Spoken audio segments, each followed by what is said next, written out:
David Hedges, champion of Breakneck Point Trails 42K this year in this pandemic year.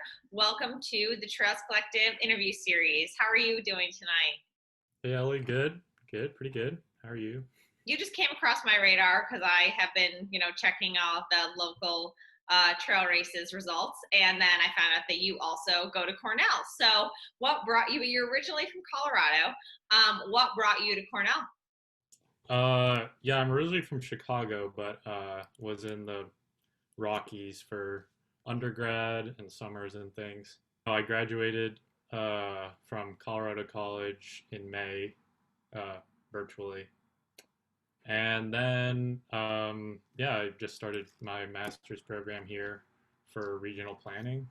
And so in Colorado, you like that's kind of a hub. I feel like there's a lot of trail running and a lot of athletics actually that goes on out there. So, did you enjoy being out there? Yeah, no, it was yeah, it was a great time. Really got to see, yeah, I really got to see a lot of the mountains and the ranges in Colorado, travel and explore them and things. Did you grow Um, up running? Did you run in high school and for Colorado? so I didn't run for my team in high school, only for like a month or something, but then like state laws, you can't compete in outside races and then have your time count for the school. So I just quit. And then I ran, let's see, two cross country seasons at Colorado College, and then one in Edinburgh for a semester in the fall. So sort of, yeah. Sort of is a little bit of an understatement. So it's not, you didn't really quit running. So when you were, I think, 17, is that when you first did Twisted Branch? Yeah, Twisted Branch. Yeah, let's see, that was 25th. Yeah, so I was 17. Did you just graduate high school? No, I was going into my senior year, I think. Yeah. Oh, okay, so you were still in high school. So that's really like so that's the reason that you didn't were on the team. Is like you wanted to do these other events outside of like cross country just wasn't long enough. Yeah, I guess, or I just wasn't fast enough, but or it was too much of a like time commitment, like so whatever the reason. So that sounds crazy because like from what I read, I mean you were putting in like 120 to 150-mile weeks. So that seems like a lot of commitment. So what got you to why did you start doing that? That's just not a very it's cool, but it's just not exactly traditional. So how did you start doing that? True. Though granted it was Chicago was extremely flat, so there were a lot of flat miles, but yeah, I did like a lot of miles that year for sure. But, paid off in the summer and the previous fall. Like I had a pretty good streak there. Yeah, I don't know. I like grew like I started playing violin when I was like 4, and yeah, violin was like a huge deal. I was like super serious about it and practiced like 2, 3, and then like in certain instances all day, like at orchestra and some summer camps and music conservatory deals. Like I was kind of used to that. It was like, I don't know, it's like any sport, anything you take seriously, right? Like it just struck me that you're going to do them like 2, 3 hours a day. Like swim practice is 2, 3 hours, like soccer, like any like debate team, everything is like 2, 3 hours. So why wouldn't, if you're going to want to do running, do it seriously. I thought like I could be pretty good. I liked it a lot. So I just figured I would do like 2 to 3 hours. And then, then again, then I just started like commuting and it went a little overboard, I would admit. But yeah, that was at the time it seemed reasonable enough. So what do you mean when you say it went a little overboard? Well, it's just my commute was very long from my apartment to school, and then I would like add a little bit on. So then I was doing that twice a day, and then yeah, it was just well, I didn't I refused to use other modes of transportation besides like the train and the bus at the time. Like I didn't have a driver's Is this license. kind of like a so was it like an I obsession liked kind of a thing? Like what was going on? Like explain to me that time of your life. You're that. 17, you're like in high school, kind of like your kid, and yet you are running to school and you're running home, and it's just it's non-traditional. That's what I say. I mean, I get where you're going. I get where your mind is with like the you practice for 3 hours a day for violin. So, but like there isn't like another model. Like no, like you're like not many other high schoolers who were competitive runners were doing this similar thing. So I'm just what I'm trying to get into the zone here of what you were thinking. Yeah. Well, I mean, not to overstate it, but like where I went to school and my cohort and like the people I played violin with, certainly like a music conservatory, were extremely intense, very high pressure, very competitive for grades, for just like how little you slept, like how much coffee you drank, like the whole shebang, how much you practiced, how bad your posture was, showing how much you practiced. Like I knew people who would practice, like 8, 12 hours, they were homeschooled. There was no like chilling out. I mean, my parents worked really hard all the time, and I have a twin sister, so I mean, she would drive to school and do her thing. Then I didn't want to like rely on her schedule. Yeah, that was kind of it. I mean, yeah, it was just it. Yeah. Was it to be like a great runner, or like did you know about ultra running at this time? Was that like the ultimate goal, or was it more like, or were you still playing violin, or did you sort of like, I'm not going to play violin, so I'm just going to run now? And that's just, I mean, it's I respect whatever it is. Like it's pretty cool. I just am trying to figure out like what the goal was. Yeah, I don't, I guess it was a lot of things. Well, this summer before, I basically did like this summer music conservatory, Meadowmount up in, it's kind of like a big deal. And that really, yeah, it was good I did it. Kind of a harrowing experience, but I like realized I didn't want to go into music professionally. So it was a little bit of like a bit of a crisis. And then there was just some other stuff going on. So I was somehow fine with just like being alone, in my head for a long time. I didn't, I didn't have like I didn't like listen to music or anything.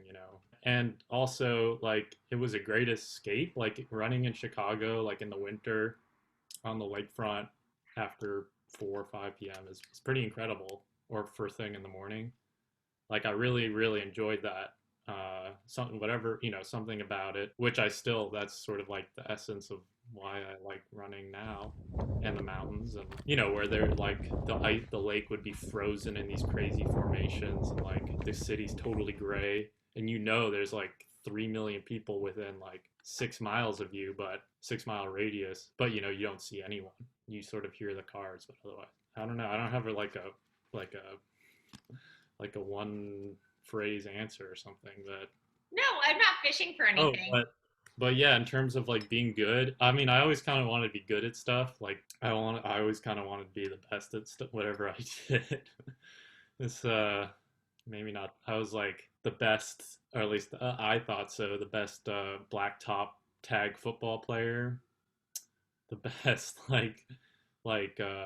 whatever. Yeah, like game we played, wall ball, tetherball, basketball. Sure. It doesn't seem like you would want to settle for being mediocre when you have the drive to try hard. And that's what a lot of running is it's just, especially ultra running, it's just that persistent trying hard. And that's something that like is very approachable. So when this was happening, was running, were you able to like, work through those like harder times and sort of get through the violin part of your life and like naturally transition to the other things and sort of take up running as like your new thing? I don't know. I didn't. I wouldn't really say that. I mean, I think in the last several years, like in college for sure, but not really in high school. I mean, it was weird, like to do that. You got third at Twisted Branch when you were 17. That, I mean, that takes a level of commitment. Yeah, right. No, so I mean, I won in 2016. I won some 50Ks and stuff. Like, and then I built up my mileage and training and stuff, and then I finished that year at school and went to Wisconsin, and like 2 hours north or something, and camped for like 10 days and put in like an absurd, like truly, especially at the time where I didn't have that much of a base. I put in like 175-mile week with like actually some hills and stuff. And then like 2 weeks later I won the Black Hills 50 miler. And I didn't know that much about like the running scene or anything. So I was kind of like very full of it. And so Young and strong and injury free. That's kind of, I feel like you were hitting yeah. it pretty well. Yeah, not injury free for long, but no, it worked out. And then yeah, and then 100K was basically next. Twisted Branch. I basically like coordinated races with college visits, and that was pretty much it. So you mentioned that not always injury free. So after Twisted Branch, it looks like your next race, the North Face Madison, didn't go like at least looking at ultrasound, didn't go as well as the previous like five. So it looks like you probably bonked a little bit. So what happened there? I guess I was burned out. I don't really know. I mean, I was doing so much schoolwork, like, and taking the ACT, like applying to school, and then like I had this. I was gonna run the Chicago Marathon for this charity the next week, which I did fine. But then, so I showed up like after school in Wisconsin one day and tried to do this 50 miler and had I don't even remember. I truly don't remember. I remember Dylan Bowman was there, and I ran with him for like 6 miles or something, and like the other really fast guy from Wisconsin, Tyler Siegel, maybe, very fast. But then everyone like got lost because it was like a horribly set up race. And it was really miserable, and they didn't like use the nice trails in the Kettle Moraine, and it was cold, and I just didn't. But yeah, I walked it in, which You finished, and I respect a finisher. Yeah, that does sound like kind of like a lot. I think that when I first got into ultra running, I thought that like probably like you did at that time that like you needed to just run all the time because your races are so long that like the only way to train for something like that would just be to run more and more. Right now, I don't believe that's true anymore.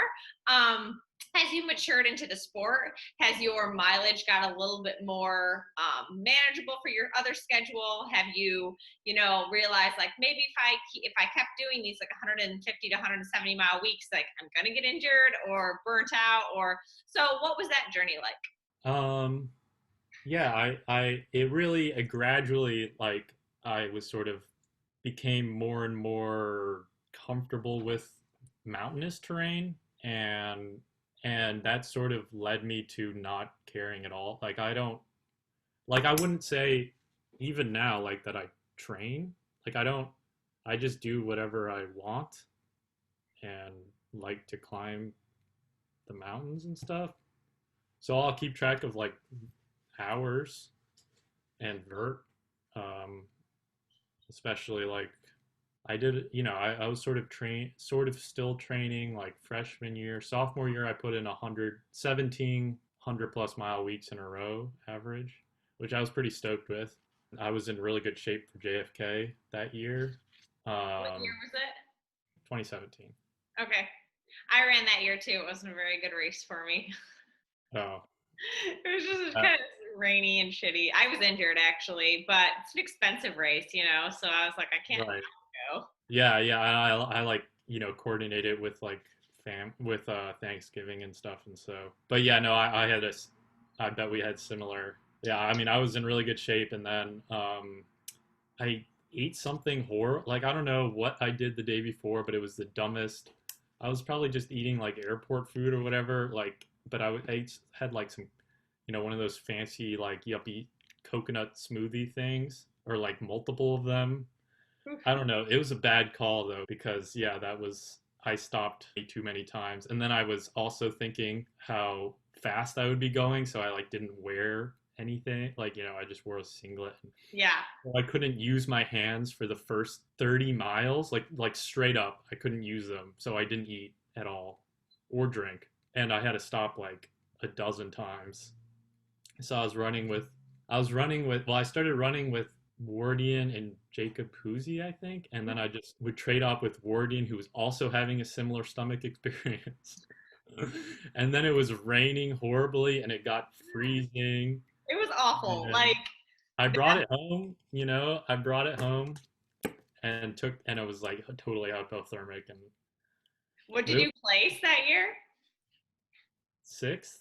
Oh, nice. So I placed just outside the top 10, so I was just out of money. But like, I don't know how. It was the worst race ever. Like, I was Wow. injured, and then that was my first van trip. So I did like the van life thing Uh-huh. during that time, but that was like my first trip in the van down there. It was cold. Yeah, it rained miserably. My gear was awful. Like I had pants that were like just falling down. Like it was just terrible. And yeah, I ended up like, yeah, I didn't eat very much in the first half because like it was cold and I just can't like move my fingers. And then oh man, that second half, like, oh God, I just had them fill up my bottle with soup. I was like, just give me the Yeah. soup. Soup in one hand, those really cool, pretty cookies in the other. And I was like, this is fine. Yeah. But thankfully, I went back this past year and I did a lot better. So it's not as sour of a taste in my mouth. But yeah, it's deceiving because you get off the AT and then you're just like, I just want to cruise. And then you're like, but wait, this is still a 50-mile race. I can't do that. Well, I mean, I guess you could. I Yeah. mean, you could. That people do. People do, yeah. But see, the thing is, it's like this past year, even I got third, and I still thought the second half was a slog. Yeah. But whatever, it means 50 miles. Maybe someday I'll learn how to race that. But I'm sure it's one of those. I think it's one of those races where, maybe it takes a couple times and you strategize and sort of like you have to train on like running on a bike path like mhm. a lot, you know, because otherwise, like I've had this before where I just do mountain stuff and then show up and do anything like runnable for, you know, 20 miles or so, like a stretch, and it's really bad. Yeah, So the mountain legs don't translate exactly super well to road legs. yeah, it depends. Well, I mean, especially not like canal trail. Hmm. Yeah, but Like, I mean, beautiful race, and like now, even though like I'm in no fitness to run a 50 miler at all, but I'm like, oh, I could go back there. I yeah, feel like I know I could do really well there, you know. But it's like all the pieces have to come together, right? Like I can't eat coconut smoothies the day before the race. Like you know, it's the weather should be nice, not like snowing or something. So yeah, especially because it's like really expensive. yeah, so it's $250 to enter, and I won $400, but I only won 150 because like they don't reimburse the top 10 anymore, and I was just like, I mean, it's like it tears at my Yeah. heartstrings a little bit, you know? Yeah, and I think if you were going to try to sign up like within a couple months, it would be, I think it's like 400 or 500. It's a lot. Yeah. They don't mess around. No, I mean it's I guess according to the shirt that they gave me, it's the world's oldest and one of the biggest ultra marathons, and I'm like, I don't know Yeah, how you guys not making money on this. it's a really cool history. Yeah. It is really cool. I mean, I have two shirts with JFK's face on them now. So it's like everybody knows I'm the person that wears JFK on their chest. Yeah, you're very patriotic exerciser. Yeah. Yeah. So, what injuries have you dealt with and why do you think you got them? And then, like, how do you prevent that now? I've gotten 4 annual stress fracture like events, like between February and April for 4 years straight. I got at least one stress fracture, or at least it was diagnosed. I don't know, it was crazy. Some of them was like I went in and got diagnosed, and it turns out I'd been running on one for like it had already healed for like 8, 10 weeks. I don't know. The science of stress, it's actually really interesting. Like tons of runners have stress fractures all the time and they don't know it, but like something happens like psychosocial, emotional or something, and all of a sudden you like feel it. I don't know. I've had ones that are like it is nagging, that classic nagging sort of, and you ignore it. Then I've had ones where it just is all of a sudden you feel it. But yeah, so the last one, 2019, I guess, Did the in May. pandemic save you from your stress fracture? Yeah, I don't know. Yeah, I didn't get one this past year, so don't jinx me, please. I won't. I won't. But How do you think you got them? I actually do have a pretty good theory because basically just really low iron and like lots of stress, like not sleeping enough because it doesn't like line up with like training a bunch and then I get it. Like at least for me, that's not been the case. Sleep is the biggest performance enhancing drug. Like that's a hill I'll die on. Like that is one thing I do not sacrifice on. And I completely respect all the students like you that are running and stuff like that, because like I go to bed with giving myself at least 9. And that's so like I have like an hour of leeway to get at least 8. And that's just how I structured my life. But I mean, last I'm 28 and I'm not in school. So I definitely agree with like the sleeping thing. And yeah, low iron. I understand that as well. Like I take an iron pill. So like when you're not sleeping as well, do you like modify your training now? Yeah, well, I mean, stress is stress, I guess. But yeah, yeah. I mean, I think I've gotten a little bit chilled out. So now, if I get more than 7 hours, I'm pretty solid, and I don't really run if I get less than 6, because I just feel like crap, and I know it's not really helping. Like, I don't write out like training. I don't really. I've got had too many times where I've trained for a race and then something's happened and I didn't start. It's too many times, especially like I'll sign up for a spring race, like promising myself I won't get a stress fracture or something, and then of course I do.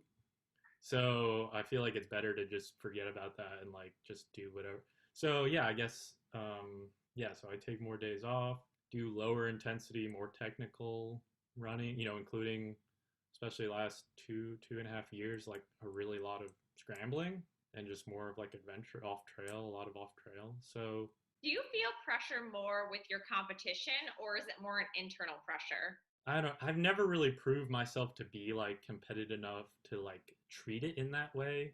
I've never like looked at someone else's training, been like, oh no, I better train more. Actually, usually if I like look at a wait list or a entrance list, I've trained more than anyone else. Not necessarily better or like higher intensity, but certainly more almost always. So, I mean, or I put in more volume. So that's not really an issue. But like, why?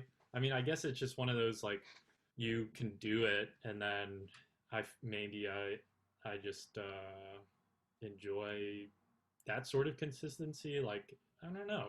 I don't know. But yeah, I guess taking some of the pressure off or just channeling it towards other sort of activities besides just like splits or mileage or even hours, because hours don't aren't all equal, has been very good, and it's definitely paid off. I mean, like I didn't like last year.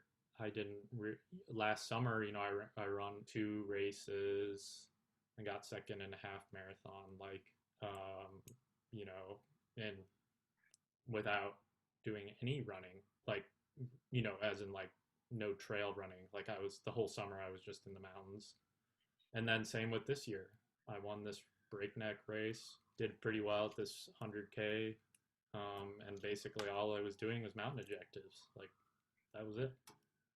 I So, think that what the pandemic has like from the people that I've interviewed and just anecdotally, I sort of took racing off the plan for 2020 after everything started happening. And I sort of was able to see running in a little bit of like just a different way that I'm sort of training to like, cause I know racing will come back eventually, but I don't have anything like, oh, I have a race in 3 weeks. And like the pressure of like, wanting to do this workout or this, like have this mileage or have this base built up for this thing.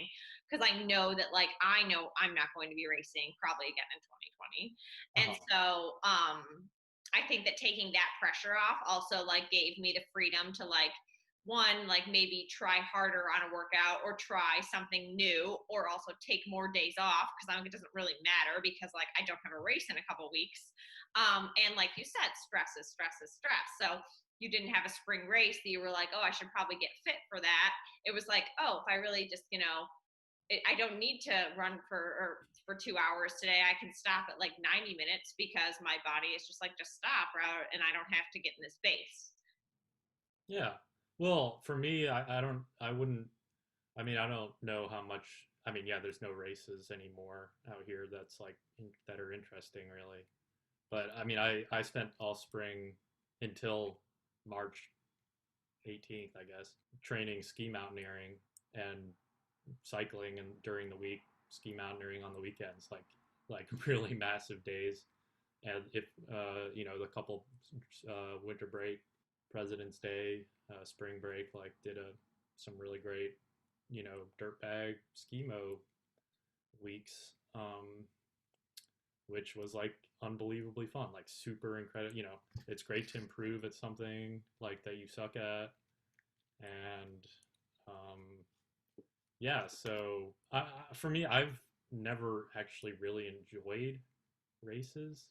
Like it's a lot of pressure, and it feels great to do well, and it's like amazing. I love pushing myself, you know, because that's what racing is about. But as far as like trying to race all the time, I don't really see the appeal. Like it's I don't planning the day and like making sure you're tapered. It just is it's a pretty big hassle. So Well, yeah. especially in ultras, because then you got to plan like all your food. You might have crew. You might need to like stay overnight. I don't even know. I mean, the races that I do now, they're over in like, I mean, not that long. So it's like, all right, then you go out for brunch. So, but I want to come back to one point. So I read an article about you. It was actually written by my friend Eric at Ultra Running Magazine, and they called you could Hedges be the next big thing in ultra running? This was after you won Twisted Branch when you were 17. So having success early and having a little bit of buzz around you, what you just said about not even really like enjoying the races, when there was like a spotlight on you for a little while, how did that affect you, and how did that maybe change or not at all your training? Yeah, take me back to that. Yeah, well, I should say, I mean, I like races. I like doing them. I like the pressure like at a certain a certain level. I like the competition, but that's really not why I run. That's what I should have said. Like, that's not why I go out every day or most days. Uh, but yeah, I mean, first of all, it was a very teeny modicum of pressure of spotlight. It was not like I wasn't really doing big races, and no one really cared as far as I could tell. There's sort of like this weird, sort of like a little myth that like everyone burns out or something, especially like a couple years ago. But it is funny, like that I'll show up. Like I remember actually at Breakneck in the last 10 miles or so, like I was running through an aid station and some guy ran up and he's like, I guess he didn't know who I was or something. Well, clearly. So it's like, oh, wow, you're in the lead. How long have you been doing this? It's like 6 years. It's like, oh my God. Yeah. So I've been in it for longer than like a lot of people who are like much older. So I don't know. It's kind of interesting. And it's paying off.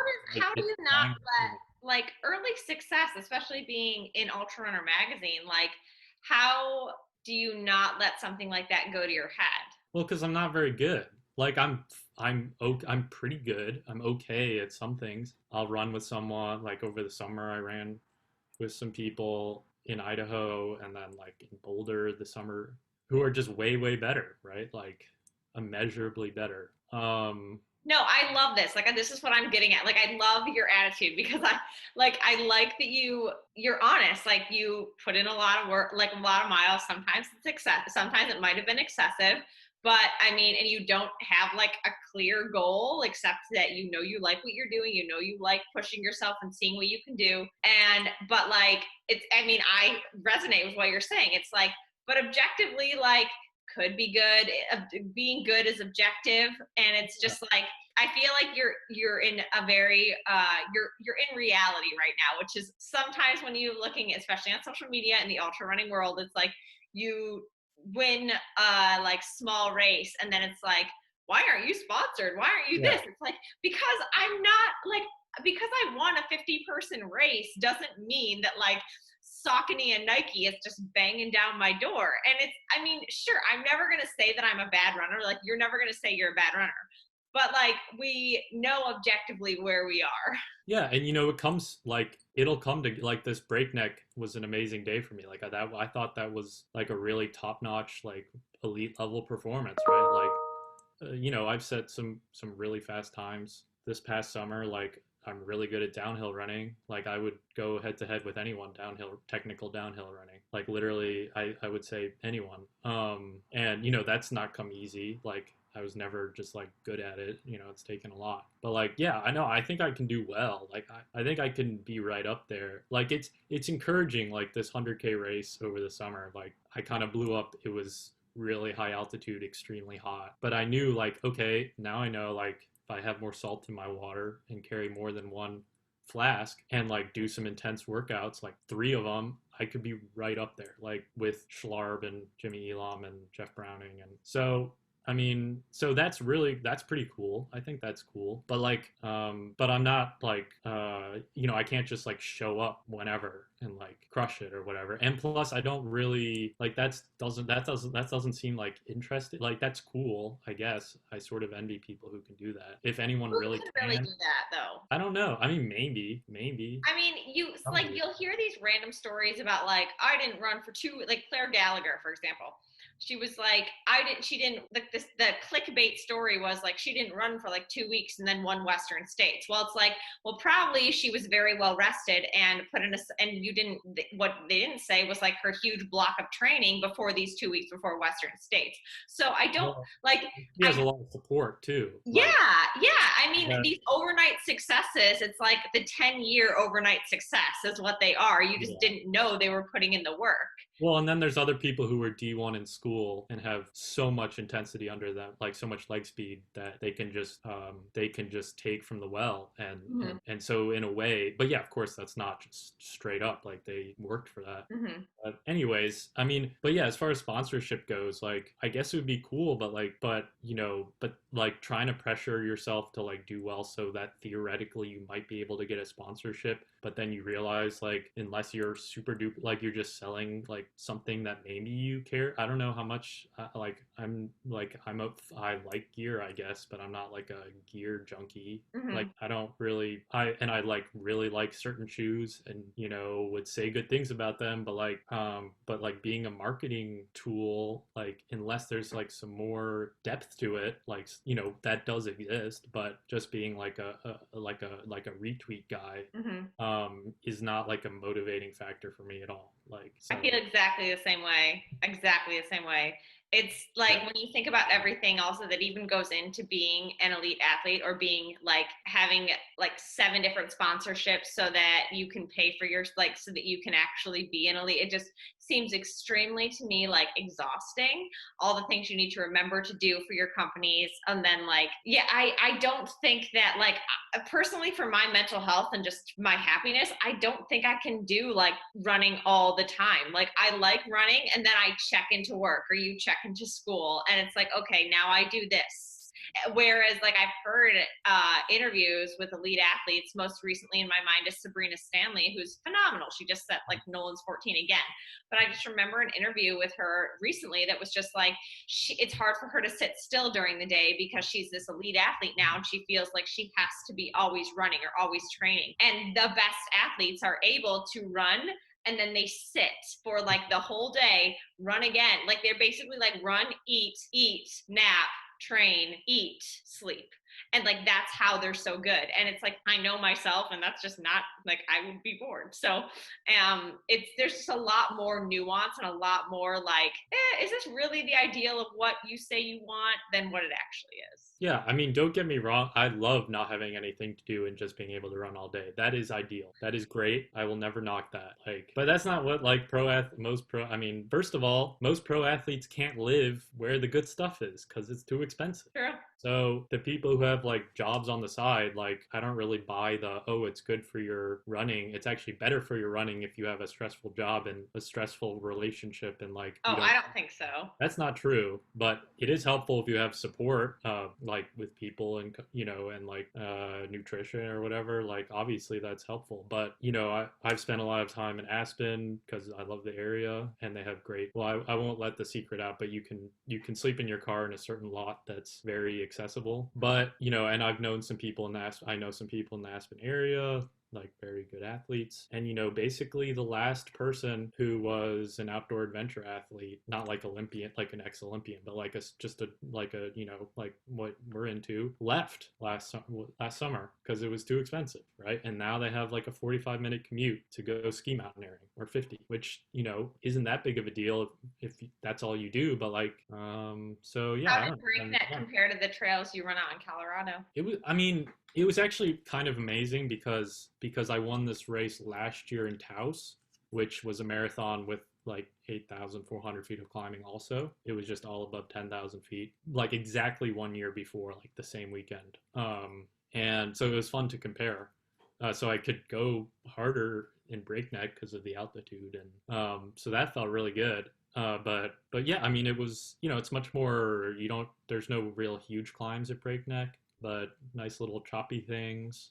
You sort of have to really pay attention to where you're going, so you don't like end up, because like with leaves on the ground, right? Like the trail could be anything. You just Hmm. have to follow the blazes, which is part of racing. Like that's happened, and that's been uh, lots of races. That's like really a key part of racing that people don't really talk enough about. No, that's like one of the things where I'm like, I know I don't practice it, and I don't like. It's like you pick to do what you want to do, and I don't want to do that right now. So I'm not gonna like go and do. Are you doing Breakneck? No, like no. But Yeah. for people like you who are very skilled at downhill technical stuff, and people like Ian for the like, who owns the Trails Collective, like you guys love that stuff. Yeah. No, I mean, you just have to practice. There was a great scrambling bit, but yeah, no, it's just about practice and just I've my metaphor now is you have to loosen some screws, like to really send it, because it's like any other. It's like mountain biking, downhill, or like skiing. Like you just have to like sort of get in the zone, like forget that you might fall or whatever, and just yeah, send it. So I think treating running the same way is like, I don't know why you wouldn't. Like I think we're at the point where you can treat it like an extreme event. Like Breakneck is, pretty extreme at parts. Like it was more technical. I think it's more technical than any of the certified US skyrunning races. Yeah, because yeah, for sure actually. Well, I've never run the rut. That would probably be the only I've heard comparable. that's pretty gnarly. Yeah, in a different way, of course, but Yeah, yeah. yeah, I mean they're all different. I don't. I wouldn't say one. I don't know if you should. I should say like harder or Yeah, better or it's whatever. very hard to compare. It was great. I mean, I was really stoked with it. Yeah, I had a great time. Well, you're welcome back anytime. What does the future look like for you? Cornell is after Thanksgiving. You guys are gone. Are you staying here, or are you gonna go back? Yeah, I really wish I could plan, like in some sense, like see my family like at all. But like, yeah, I mean, undergrads have to leave. I'm off campus, so and I have a rent, and they test us once a week. They test undergrads twice a week, kind of big deal. But there's only 4 days, like classes end on Wednesday before Thanksgiving, or that's when the tests are due, and then you're back on Monday. So I mean, I guess it's all Zoom anyway, but so you have to have a stable place with internet. So I don't know, I'll probably just stay. I'm looking forward to skiing in January time, maybe in December, see how Greek Peak goes. Yeah, I was hoping to do some of the Randonneur, like the Northeast Rando series for skiing. Mm-hmm. Any Um, snowshoeing in your future? Probably not. No, I don't think so. I might, put the screws in my shoes and do some ice running because that's apparently Buffalo I get the Street. yak tracks out. I love that. Yeah. But no, otherwise there's not really. Maybe I can see for a race in the spring, but well, Ultra Race of Champions. Yeah, you rock. I was thinking maybe I'll email them, see what's the story. But Yeah, that, it's so hard. Like it's hard to plan anything. Like yeah, it's 7 months. I mean, well, the other thing is like there's not going to be any word on for spring semester if it's in person. Like if it's in person, then you have to be here no matter what. My classes are all at 8 a.m. now, so I couldn't even be really east of here. I mean, west of here reasonably. Like if I had stayed in Idaho with poor internet connection and had to tune in at 6 a.m., that'd be pretty rough. true. So no regrets there, but I mean, yeah, I just can't plan at all. Like, and like I really don't want to, I don't know, fly. My family's all scattered everywhere.